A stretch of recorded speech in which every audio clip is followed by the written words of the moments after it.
Welcome to Get Wed, a podcast to plan your wedding by. I'm Katie. And I'm Kerry. And we're both here as professional photographers and brides-to-be to help you plan your big day.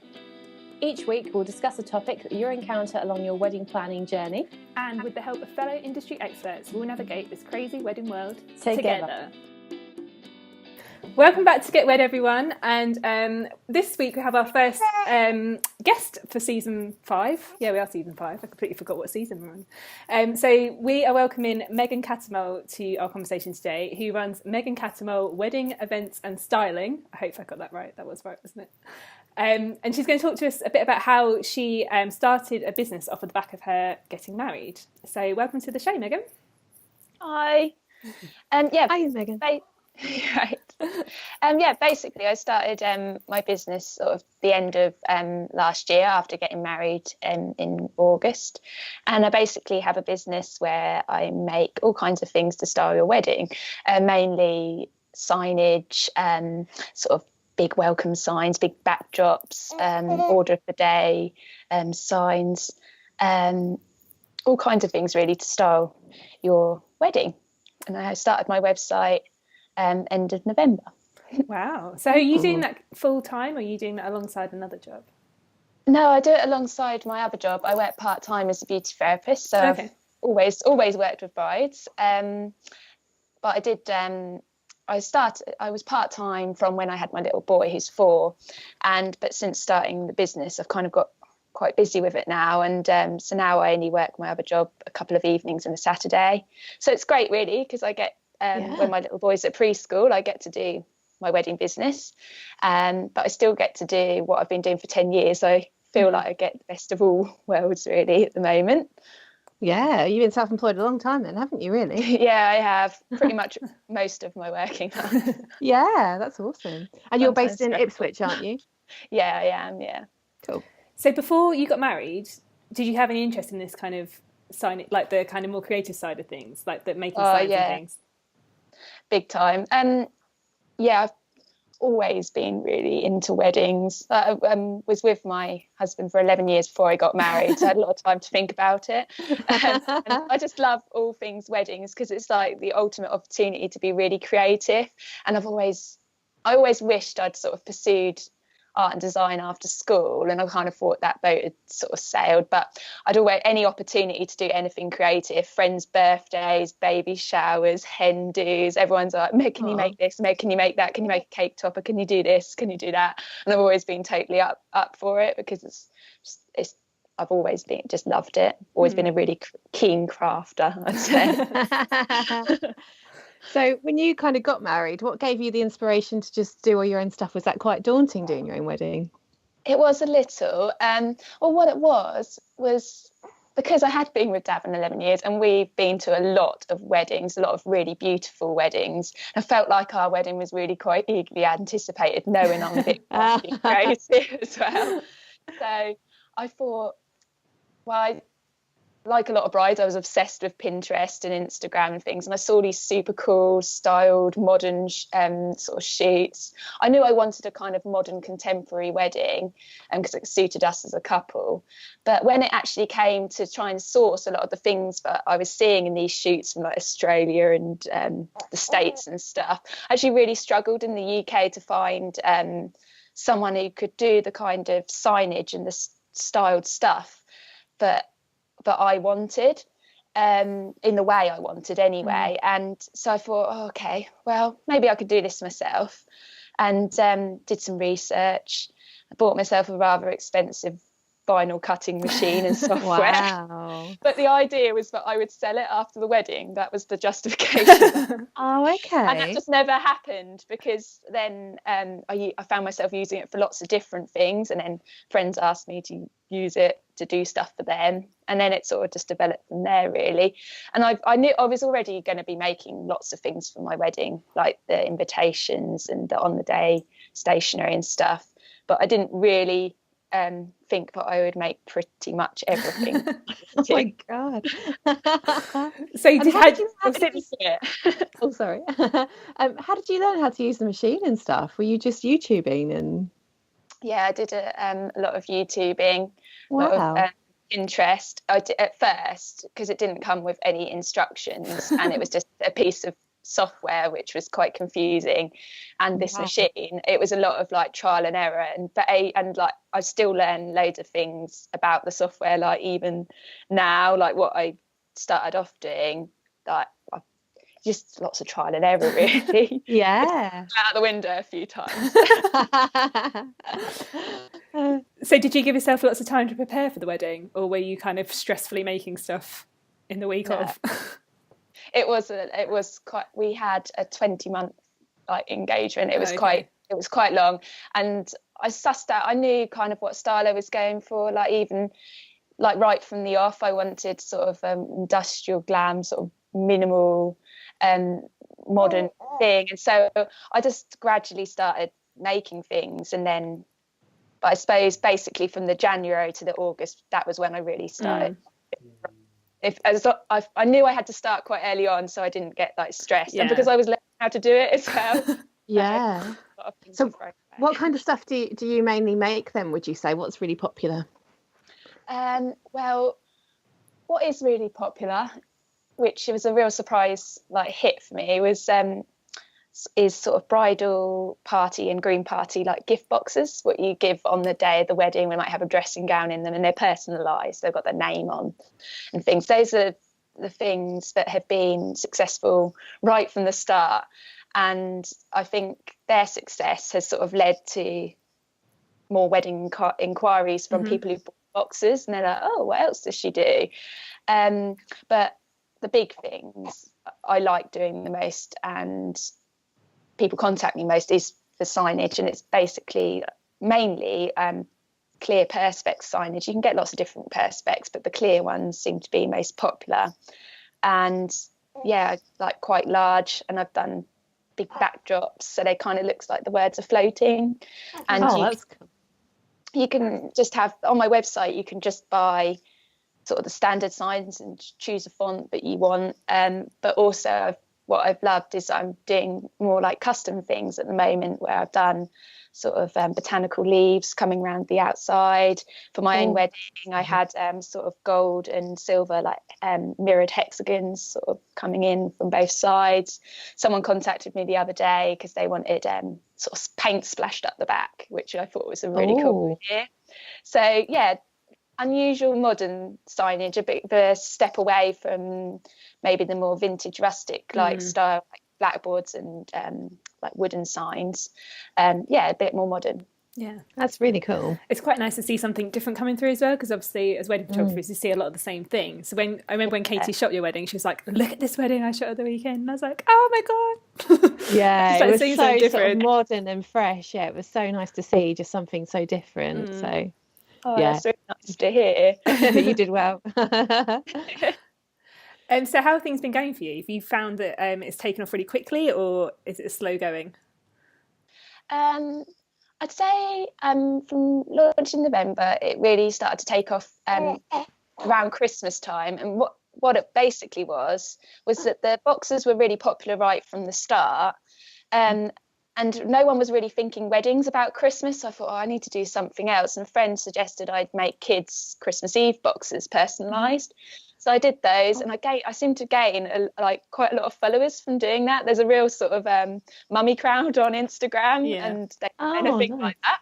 So I gained a lot of followers from that, and which was great and kept me really busy over Christmas. And I feel like that sort of influx of followers and people sort of then recommending me, or I've seen this person on Instagram, they do this, I bought a box from them at Christmas, and that has then led to the more wedding inquiries at the beginning of this year. And I've got quite a lot of orders for this summer, but I'm so eager to show people all of the stuff that I'm doing for the summer, but these weddings are yet to happen. Oh no, so you've got to keep them a secret. You can't show people before their guests have seen them. So I have also been working on sort of styled sheets and things, so you can see a little bit of more of what I can do other than my own wedding, which I've used Katie's pictures a lot. May as well, definitely. Show what I can do before you can actually see what I've done for clients.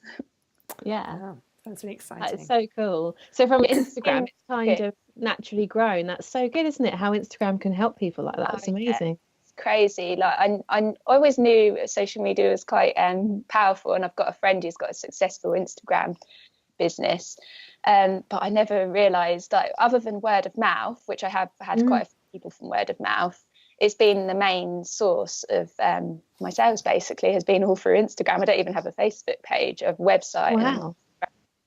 Yeah, that's incredible. And have you found it difficult to kind of get yourself started up, like coming in from not running a business to suddenly trying to learn it as you're going along?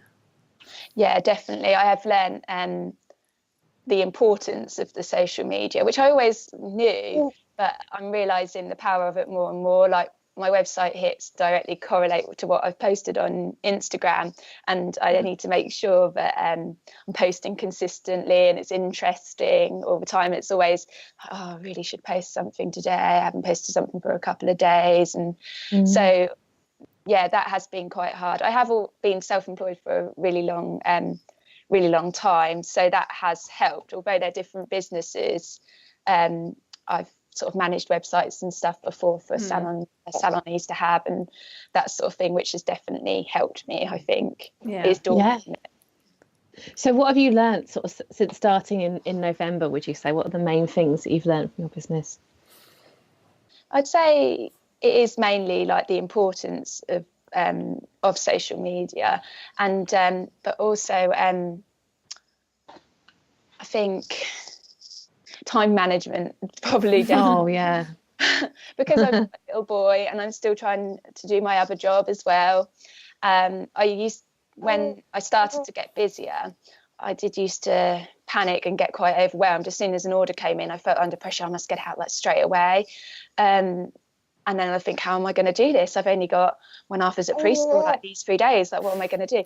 But now I make a lot of lists and I schedule work, and ultimately, like, if I'm emailing a bride and their wedding's not till August, I can schedule that work to maybe start thinking about it more in like June, to start making things, get all the initial ideas, the plan, and quote them and things, and then schedule it so it's not all like at once. So basically time management is definitely the thing I've learned most. I bet. Now.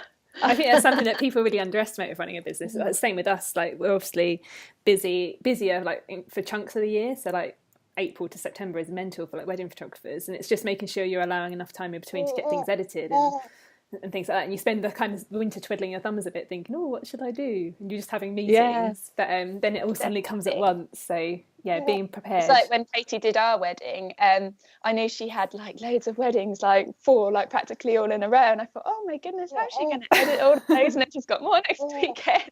Yeah, it's the thing. It was so nice you understood, because so many people sort of say, so what are you doing the rest of the 5 days a week then when you're not shooting a wedding? And it's like, I'm editing. So it's the same for you, like you're on Instagram and you're doing bills and sorting everything out, aren't you? So there's so much admin that goes along with it, isn't it? It's all like the emails and the keeping in contact with people and stuff takes up much more time than you think it does, doesn't it?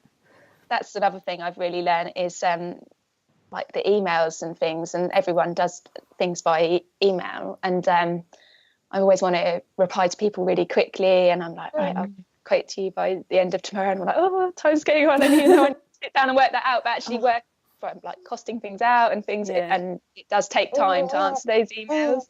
Time management's my biggest learning curve. So what advice would you give to somebody wanting to start their business? Because it's amazing that yours kind of came from your wedding day. I bet so many people experience that, but they're not brave enough to kind of take that big jump. So I definitely recommend it if you enjoyed sort of the whole wedding process as much as I did, and you're just really not ready to say goodbye to it, and which I definitely wasn't. I felt so sad. I think it's definitely something you should explore, because you can start off like really, really small. Like, my website didn't cost me a lot of money. I built it myself. You've got nothing to lose, really, and you've had your wedding as a practice run. Like, I would never have had the confidence to do it if I hadn't have had my wedding first, because I felt like already I know if I did my wedding again, things I'd do differently, and I'd probably go even more like do lots of different things. But I felt like my wedding was almost a practice run to make mistakes and develop your skills a little bit and give you the confidence when people have given you such nice feedback. If it hadn't have been for like the wedding and people being like, oh, I love that, like, where did you buy it? And I'm like, oh, I made it. Like, that gave me the confidence to think, oh, well, maybe people would like to buy that from me. So yeah, I definitely recommend doing it. I'm really interested now in what you'd go back and change after you mentioned that. I'd probably just do more. Like, I think, oh, I could have done that, or I could have done that. I could have put a big backdrop behind my band. Like, there was nothing behind them.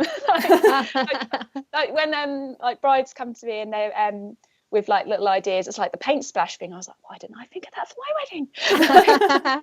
Or I like this whole botanical style that's going on at the moment. Yeah, like maybe gone a little less geometric and add a bit more botanical stuff, like with the wisteria leaves and that. I love that. But that's a style that's sort of developed like more recently. When I started planning my wedding, like the geometric thing, I was seeing a lot of that. So yeah, I probably would have just done more, gone bigger and better. Brought all the themes in. Yeah, there's been all sorts. So can you go really, really big then? You can. Yeah, like you can do it. And just I did one recently where it was like a big perspex sign hanging from a thing, but I had made all these like paper garlands hanging sort of behind it. So although the sign itself wasn't any bigger, the whole backdrop was a lot bigger because it had all the paper garlands and stuff tied in with it and gave a really sort of impressive look. So yeah, which is something I never thought about. Yeah, I suppose like you were saying earlier, like you're saying there's so much you could have done now that you've had the wedding. I think that's the case of lots of people, because until you've been through a wedding you don't really know what you need for a wedding. So if you'd have planned it beforehand, you might have thought, well, I need like a welcome sign, perhaps I'll put them on the website, but there's all this other stuff that kind of comes about from afterwards, like the table plan and that you did your invitations. So yeah, it's kind of the experience of going through it, isn't it? Yeah, definitely. God, you can make a sign for almost anything. Stand here, go I have there. them all over my house. I'd be awful. I'd be like making bathroom signs and stuff all over the house, I reckon, if I had your issue. No, that's so cool. Thank you so much for joining us today. So before you go, it'd be really handy for us to let our listeners know where they can find out more about you, because I'm sure they'll probably be interested in all you've got to offer. So would you like to let us know your website and where they can find you online for social media? Yeah, my Instagram name is Meg Cat Styling. So yeah, that's where you'll see a lot of like sort of current pictures and things. My website is www.megancattermole.com, and yeah, that's where you'll find me. Perfect. Awesome. And we'll make sure we get lots of pictures from Katie to put in the show notes so people can see what it is that you do. Oh, lovely. Yeah, definitely. And you don't mind shipping around the UK, do you? Like if somebody has an order. Yeah, that's another thing. And when I was looking for suppliers to do this kind of thing for me, people tended to do it locally because they seemed a bit daunted about shipping like big signage, but that was something I explored really early on, and so like I can courier something that's like A0, like it's massive. So wow, that's really good. Anywhere. And do you sell purely from your website, or do you sell like on other websites like Etsy or Not on the High Street or anything like that? Oh, well, at the moment, it's just from my website, but so many people have said about Etsy and High Street. That's something I definitely want to like explore like this year. It's on my list. But then if you're doing well just from your website, it means you're not losing out on commission sales, are you? So well, yeah, that is so true. So we'll see how things develop. Yeah, definitely. So yeah, get in touch with Megan if you want any signage or invitations, things like that. Yeah, thank you for joining us, and good luck with everything in the future. Thank you. Thank you so much, guys. Thank you so much. Thanks. Bye. Bye. Thanks for listening. We really hope that you've enjoyed this episode of Get Wed. Don't forget you can always subscribe to us on Apple Podcasts, and while you're there you may as well leave us a review. You can join us for more wedding chat in our Facebook group if you just can't wait until next week. You'll find all the links that you need via our website, including show notes for this episode, over at getwedpodcast.co.uk. We'll see you next time. Happy planning!